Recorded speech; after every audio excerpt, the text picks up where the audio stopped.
Hello, good morning everyone. আমি shiny from Netherlands. আজকের গল্পে আপনাদের সবাইকে স্বাগত জানাই। আজকের দিনটা হলো রবিবার, আর সকাল সকাল যে দিনটা এত সুন্দরভাবে শুরু হবে সেটা ভাবতেই পারিনি। পুরো চারদিক একদম বরফে ঢাকা হয়ে গেছে। কালকে রাত্রে এখানে এতটাই স্নোফল হয়েছে যে আজকে সকালে উঠে আর কোনো জায়গায় সাদা হতে বাদ রাখেনি। তাই এই সকাল সকাল, এখন ঘড়িতে সময় কত হবে, 8টা থেকে 8:30 মতো, তার মধ্যেই কিন্তু আমি একদম সেজেগুজে রেডি হয়ে বেরিয়ে পড়েছি এই সুন্দর দৃশ্য উপভোগ করব বলে। জানি না আর কবে এই বরফ পড়বে, বা এখানে তো খুব একটা বেশি স্নোফল হয় না, once in a blue moon দেখা যায়, তার জন্যেই এত ভালো লাগছে। তবে ইউরোপের বিভিন্ন দেশে প্রায় দিনই স্নোফল হতে থাকে, যেমন ফিনল্যান্ড, নরওয়ে, আইসল্যান্ড। তবে সেই সব আবার অনেকটা বেশি নর্থে।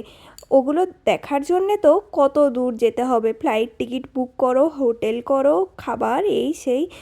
এখানে ঘুম থেকে উঠে সকালে যে এত সুন্দর দৃশ্য দেখতে পাবো সেটা ভেবেই তো মাথা খারাপ হয়ে যাচ্ছে। যাক চলুন, এই সুন্দর দৃশ্য উপভোগ করতে করতেই ছোটোবেলার থেকেই একটা কথা শুনে আসছি, তা নিয়ে আজকে আপনাদের সাথে কিছু ডিসকাস করব। নেদারল্যান্ডসে নাকি কোনো জেল নেই, এই কথা কি সত্যিই? নেদারল্যান্ডস কিন্তু প্রাকৃতিক সৌন্দর্যতে ভরা একটি দেশ। নেদারল্যান্ডস ওয়ার্ল্ড হ্যাপি ইন্ডেক্স 2024 অনুযায়ী 6th পজিশনে আছে। মানে ভাবতে পারছেন, ষষ্ঠতম সুখী দেশ। তো সেখানে তো কিছুটা পরিবর্তন থাকবেই অন্যান্য সব দেশের তুলনায়। আর যখন কোনো একটা দেশকে সুখী দেশ হিসেবে বিবেচনা করা হয়, ওভারঅল সব কিছু বিবেচনা করেই তাকে তার সেই তকমা দেওয়া হয়। তাহলে চলুন আজকে এখানকার জেলখানা নিয়ে কিছু কথা বলি। এখানে জেল তো অবশ্যই আছে, এরম কোনো দেশ হতে পারে না যেখানে জেল নেই। নেদারল্যান্ডসের কারাগার কর্তৃপক্ষ কখনোই চান না যে তাদের জনগণ জেলে এসে বন্দি থাক। এতে অর্থনীতির ওপরে বেশ বড় একটা প্রভাব পড়ে, আর সেই মানুষ দিনের পর দিন বন্দি থাকতে থাকতে তার কর্মক্ষমতা একেবারেই কমে যায়। তার জন্যে তারা এই দেশে কারাগারের সংখ্যা প্রচণ্ড পরিমাণে হ্রাস করছে। তবে এখানে এখনও পর্যন্ত গুরুতর যে সমস্ত অপরাধ আছে তার জন্যে দোষীকে দোষী সাব্যস্ত করে কারাগারে অবশ্যই বন্দি করে রাখা হয়। নেদারল্যান্ডসে যেহেতু খুব কম দোষীদেরকে জেলে রাখা হয়, তার জন্যে বেশ অনেক কারাগার ধীরে ধীরে এখানে বন্ধ করা হচ্ছে। যেমন 2013 সালে প্রায় 19টি কারাগার বন্ধ করে দেওয়া হয়।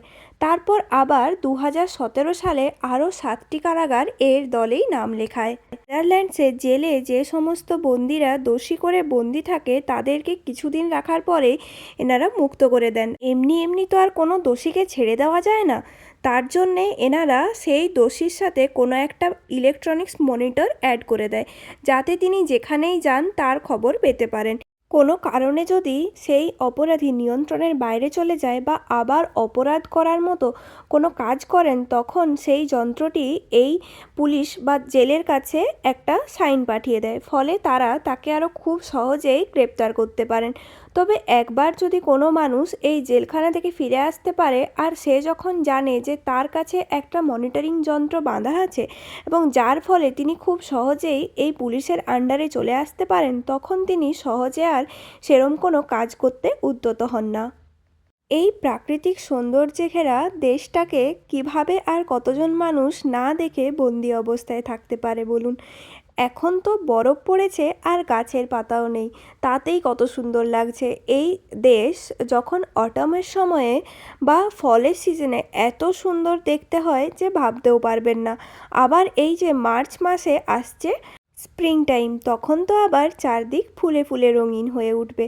আর এত সুন্দর বরফের মাঝখান দিয়ে হাঁটতে যে কি ভালোই লাগছিল তা আর কি বলবো। আর ওই যে দেখুন, এখন যে পার্কটায় আমরা এসেছিলাম তার পাশেই কিন্তু পুলিশ স্টেশন আছে। একদিন ওই পুলিশ স্টেশনটা আপনাদেরকে ভালো করে দেখিয়ে দেবো। আর দাঁড়ান, যখন সামনের দিকে যাব তখন দেখতে পাবেন। কি ভালোই না লাগছিল এই সুন্দর রাস্তা দিয়ে হেঁটে যেতে। তবে প্রচণ্ড ঠান্ডা আছে, আর যার জন্যে ওই যে লাল কালারের বাড়িটা দেখতে পাচ্ছেন, ওটাই হলো এখানকার পুলিশ স্টেশন।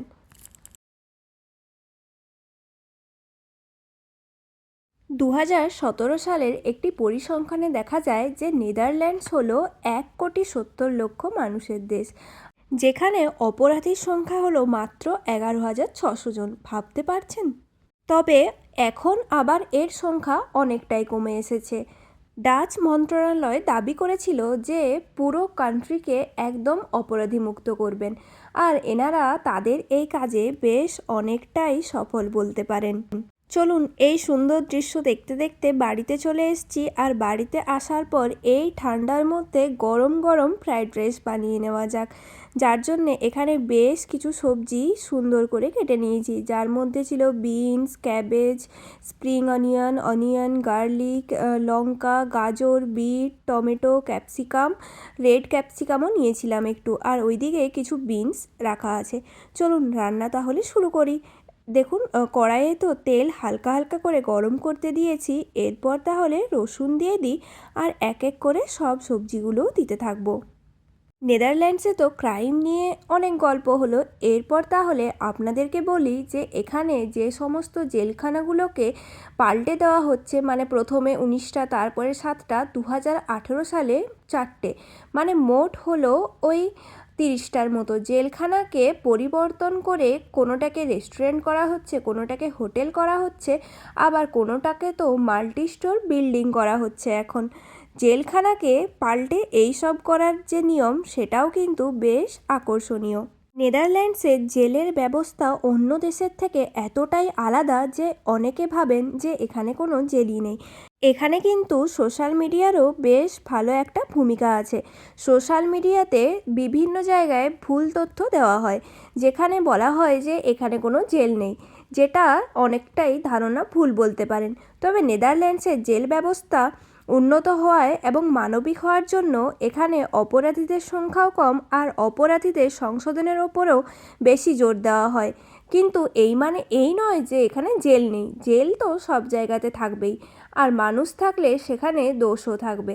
আর এগুলো তো মানুষের একটা স্বাভাবিক প্রবৃত্তি। এমনিতে কোনো মানুষ তো সহজে ক্রাইম করতে চায় না, পরিস্থিতির চাপে হয়তো মানুষকে ক্রাইম করতে হয়, তবে তারা সুযোগ পেলে আবার নিজেদেরকে পাল্টেও ফেলতে পারে। এটাই একটা নেদারল্যান্ডস বেশ বড় এক্সাম্পল সেট করছে। বিনস, গাজর আর ক্যাবেজ তিনটে বেশ ভালো করে ভেজে নিতে হবে। বড় ক্রাইমের জন্য জেল যাওয়া সে তো হলো, আর ছোটোখাটো ক্রাইম করার জন্যও কিন্তু প্রচুর ফাইন দিতে হয়। ছোটোখাটো ক্রাইম বলতে যেমন ধরুন আপনি ট্রাফিক রুলস ভেঙেছেন, বা গাড়ি স্পিডে চালিয়েছেন, রাস্তার উপরে যতটা স্পিড লিমিট ছিল তার থেকে বেশি। আবার ধরুন বাড়িতে কিছু একটা পার্সেলের বক্স এসছে, আর যার মধ্যে বক্সের ওপর থেকে আপনি আপনার নাম আর ঠিকানা তুলতে ভুলে গেছেন, তার মানে আপনার কিন্তু বেশ বড়সড় একটা ফাইন আসতে চলেছে। এই সব নানান টুকটাক জিনিসে এখানে ফাইন বেশ ভালোই হয়। গ্রিন, রেড ক্যাপসিকাম, সাথে টমেটো, লঙ্কা কুচিও দিয়ে দিলাম, আর কি সুন্দর কালারফুল লাগছে না খাবারটা। আর এত সব কালার একসাথে অ্যাড হওয়ার পরেই কেমন যেন মনে হয় এই পার্টিকুলার খাবারটার নিউট্রিশন ভ্যালু আরও অনেক বেশি বেড়ে গেল। যাক, বেশ ভালোই ভাজা ভাজা হচ্ছে, আর একটু নুনও দিয়ে দিই ওপর থেকে। পেঁয়াজটা একটু পরেই দেবো যাতে ক্রাঞ্চি থাকে, আর এরকম কিউব শেপ করে আমি কেটে নিয়েছিলাম। এরপর ভালো করে মিক্সড করে দিই। এরপর তাহলে এক এক করে কিছু গুঁড়ো মশলাও দিয়ে দিই। হলুদ গুঁড়ো দেবো একটু, আর জিরে, ধনে, লঙ্কা গুঁড়ো ওই 1/2 টেবিল স্পুন করে দিয়ে দিলেই হয়ে যাবে। এমনিতেই সবজির টেস্ট বেশ ভালোই আসবে, তাহলে আর বেশি মশলা ইউজ করার দরকার নেই। পরিমাণ মতো নুন দিয়ে দিই। আর আগে তো আমি ভাবতাম যে রান্নায় হয়তো বেশি নুন প্রয়োজনই হয় না, বাট রান্না করতে করতে বুঝেছি যে রান্নাতে নুন বেশ খানিকটা প্রয়োজন হয়। আর আগে তো যখন প্রথম প্রথম রান্না করছিলাম তখন তো সব খাবারেই নুন কমই হয়ে যেত, এখন তাও ব্যালেন্সটা ঠিকঠাক করতে পারি মনে হয়। এখানে তো ফ্রোজেন গ্রিন পিস পাওয়া যায়, যার জন্যে আগের থেকে না দিলেও চলে, একদম লাস্ট টাইমে দিয়ে দিলেই ভালো হয়। এই যে সবজিগুলো সব ভাজা হয়ে গেছে, এরপর পিসটাও দিয়ে দিই, তারপর ভালো করে মিশিয়ে নিই। এদিকে দেখুন ভাত কিন্তু হচ্ছে, এখনও কমপ্লিট হয়নি, আর ওইদিকে আমার সবজি ভাজা অলমোস্ট ডান। ভাতের সাথেও কিছুটা নুন দিয়ে দিলাম, তাহলে ভাতের মধ্যেও নুনের ফ্লেভারটা বেশ ভালো আসবে। আমি কিন্তু গোবিন্দভোগ চালের ভাত করছিলাম। এমনিতে গোবিন্দভোগ চাল এখানে পাওয়া যায় না, তবে মাঝে মধ্যে ইন্ডিয়ান দোকানে ওই চিনি গুঁড়ো চাল বলে একটা কিছু চাল হয় যেটা পাওয়া যায়, তবে সেটাও আবার সব সময় অ্যাভেলেবেল থাকে না, যার জন্যে এই গোবিন্দভোগ চালটা আমরা ইন্ডিয়া থেকেই নিয়ে আসি। আর ফ্রায়েড রাইসের মধ্যে ডিম তো দিতেই হবে, আর এগ মিক্সড ফ্রায়েড রাইস করছিলাম, যার জন্যে এখানে 4টে ডিমও ভেঙে নিয়েছি, এরপর ভেজে নিই। অনেকে সবজির সাথেই ডিমটা দিয়ে দেয়, তবে আমার আবার ডিমটা এরকম স্ক্রাম্বেল করা থাকলে বেশ মুখে পড়বে, ওটা বেশি ভালো লাগে।